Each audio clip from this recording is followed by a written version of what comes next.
so damn nerdy. I'll take you to the comic shop. I'll show you all the bills that drop. Hello, Internet. It is time for another Wednesday's serial. Kinda. I just did a singled out video for this little gem right here. And overall, I enjoyed it, obviously. Bada bing, bada boom. I separated that out because Jimmy Palmiotti asked for a response. I thought I'd go for broke, whatever. But beyond that, I'm going to try to get to what I can until I wear out. This was my stack this week, partially because Diamond Distribution in all its glory picked up last week. And I have about half my stack from last week here this week, and with 2 weeklies, that's starting to get a little, rambunctious. So, I'll figure it out. But I'm going to go with popular convention and kind of do my haul. Like I said I never would, but here we go. Because I kind of want to talk about a couple things, I'll just kind of wrap through. But yeah, so here we go. So yeah, Amazing Spider-Man number 2. Curious to see how that works in relation to the movie, whether or not that's a bad thing or not, mostly. Daredevil and Spider-Pool. Woohoo. That's the Marvel's DC. Bachernal, can't wait. Batman and Frankenstein, the Batgirl. As already discussed, Harley. And then I finally got my hands on this really quickly. I read this. I've heard some criticism about people talking about the fact that... Oh my god, I will do this later. And then I got 2 and 3 this week. So, basically, probably my last issue of Red Hood. The Wonder Woman. Ghosted. Saga. Azira. And...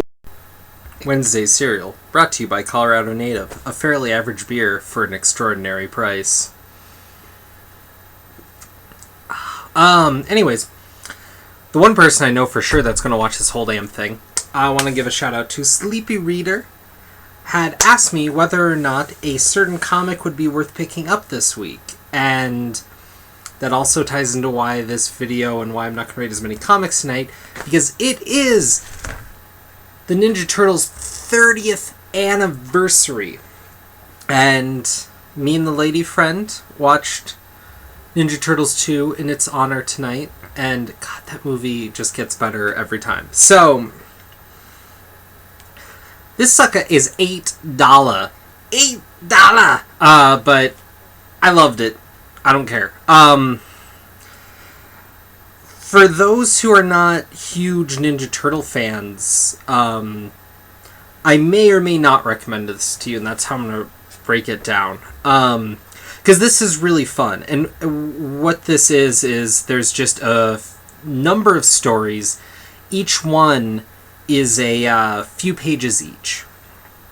Now, what it starts off with is a little in the beginning...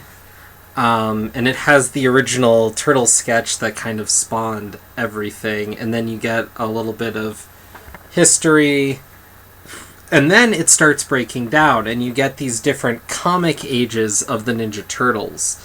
You have this one that's Kevin Eastman purely, done very much in the old style, and they're trying to reproduce the way that they used to...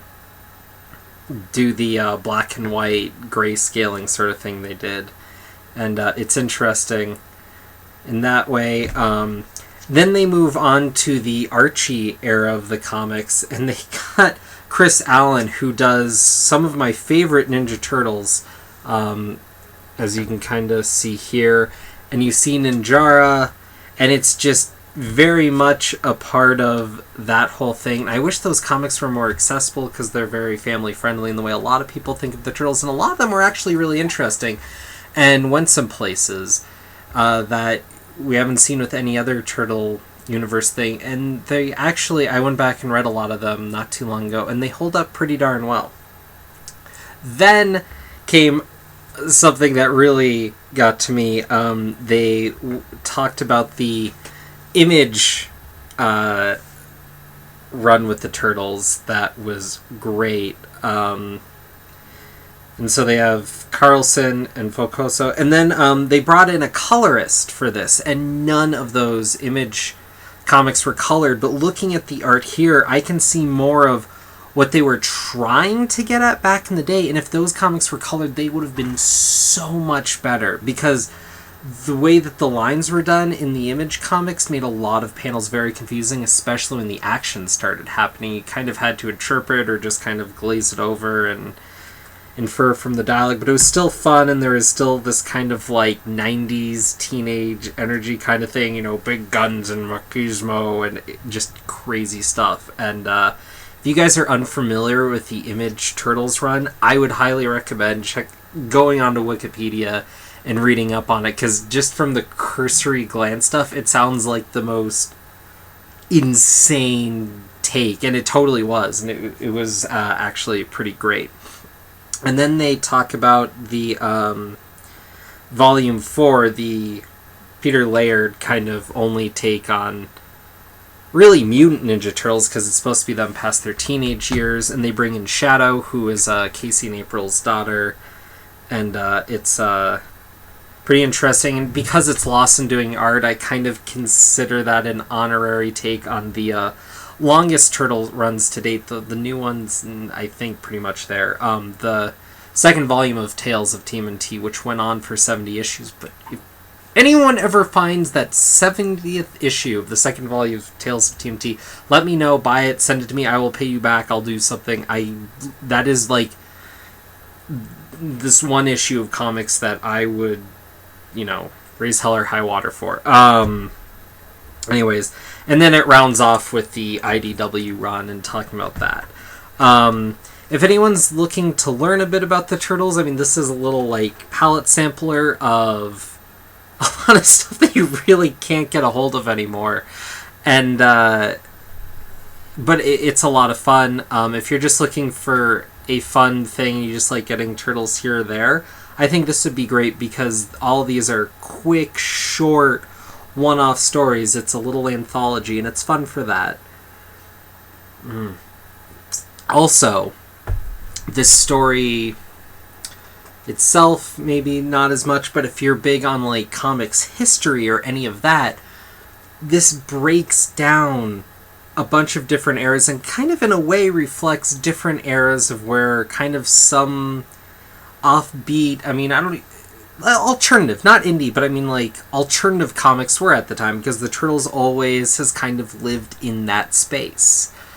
And so I think it's really great for that. Also, there's a lot of great pinups in the back. And $8 is a price tag.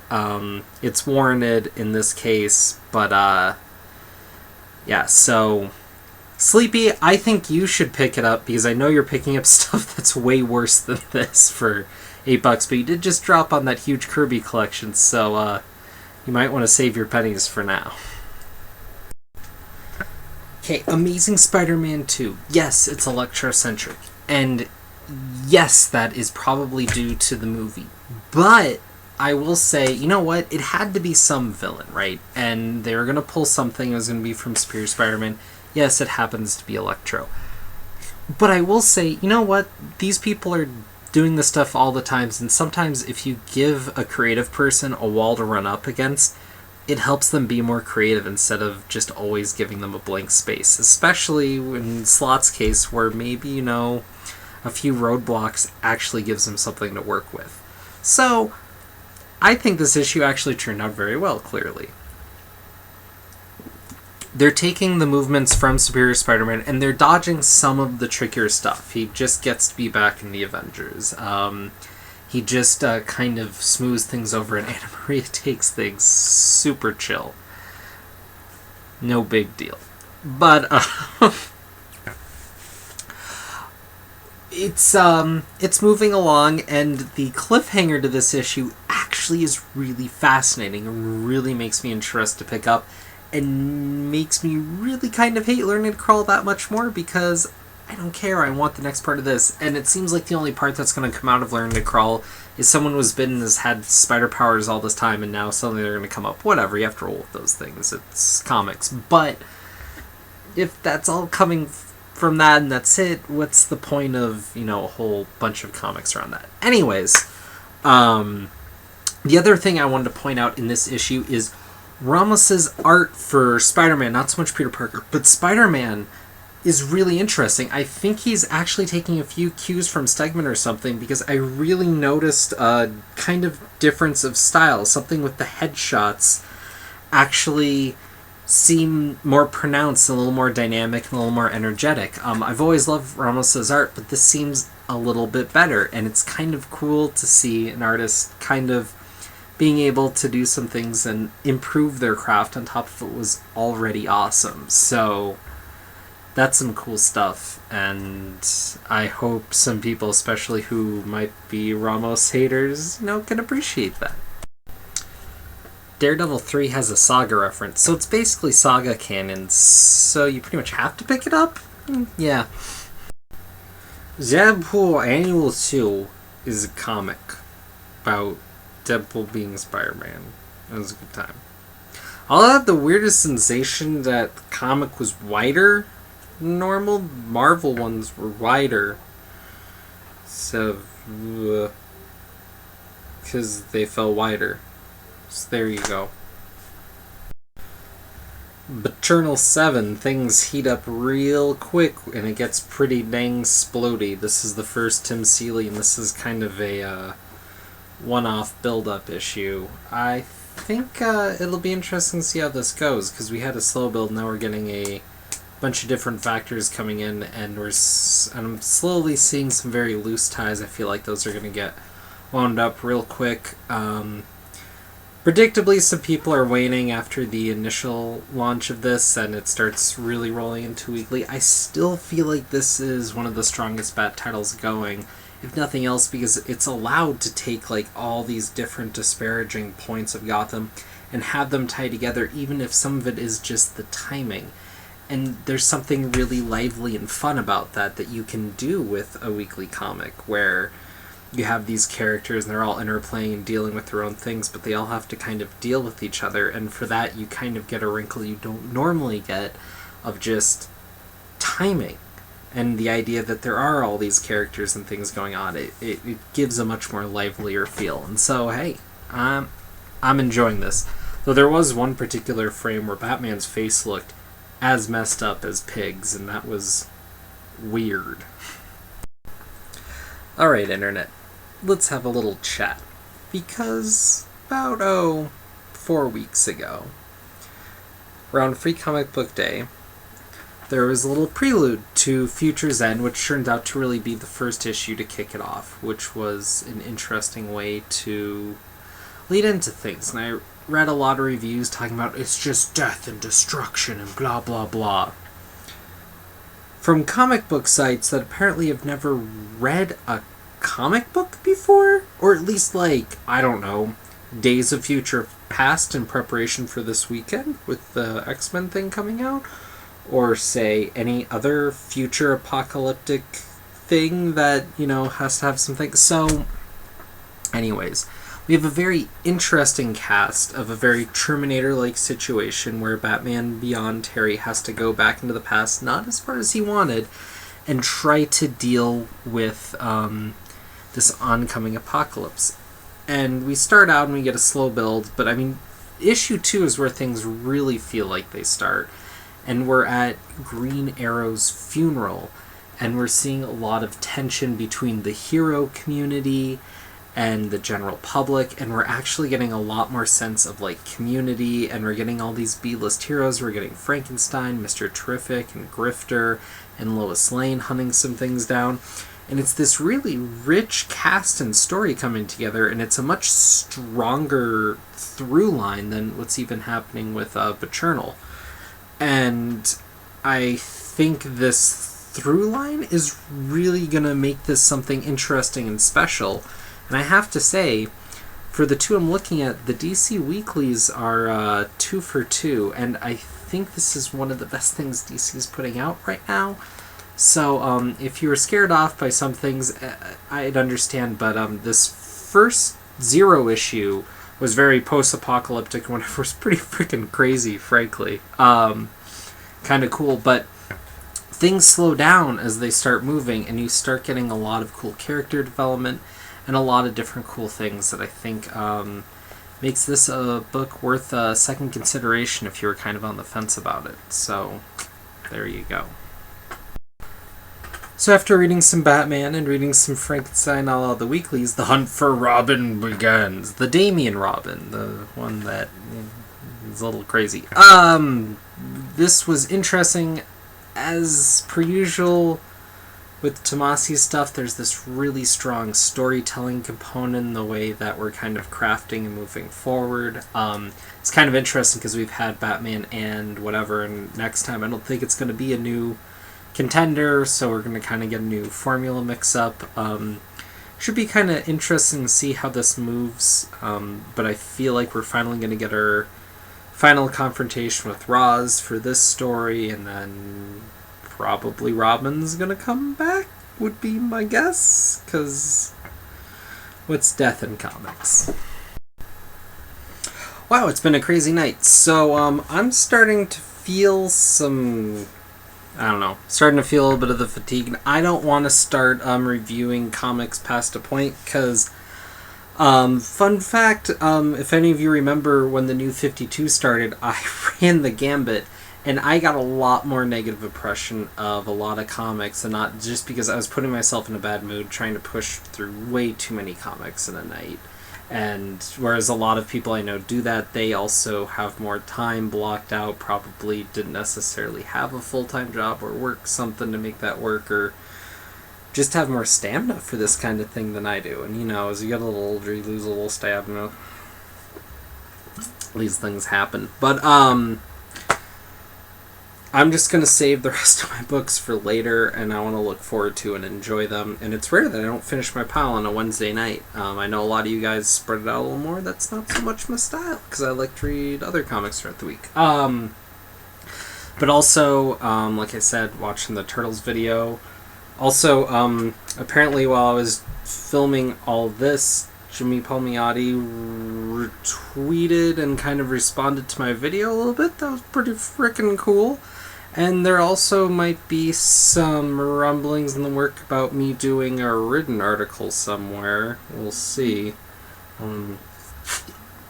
Details if that actually does fruitionate. But yeah. I hope y'all rock on and enjoy your piles. And I will check y'all soon with another Wednesday serial. Rock on, hit me with any questions, make sure you hit that juicy thumbs up, and make sure you subscribe. And I know some of you are like, I'm already subscribed. Well, what you can do, this is risky, but what you can do is you can unsubscribe and feel your body just flush with terror at the idea that I'd have to manually go and find Wednesday's serial when it comes out, and it'll just fill you up, and then you'll re-click subscribe, and you will feel flush with joy, and it will be just like the original time that you subscribed, and you'll just feel so much joy about the fact that you have subscribed to Wednesday's serial. What could be better than that? So there you go. Y'all have a good one, and I'll talk to you later.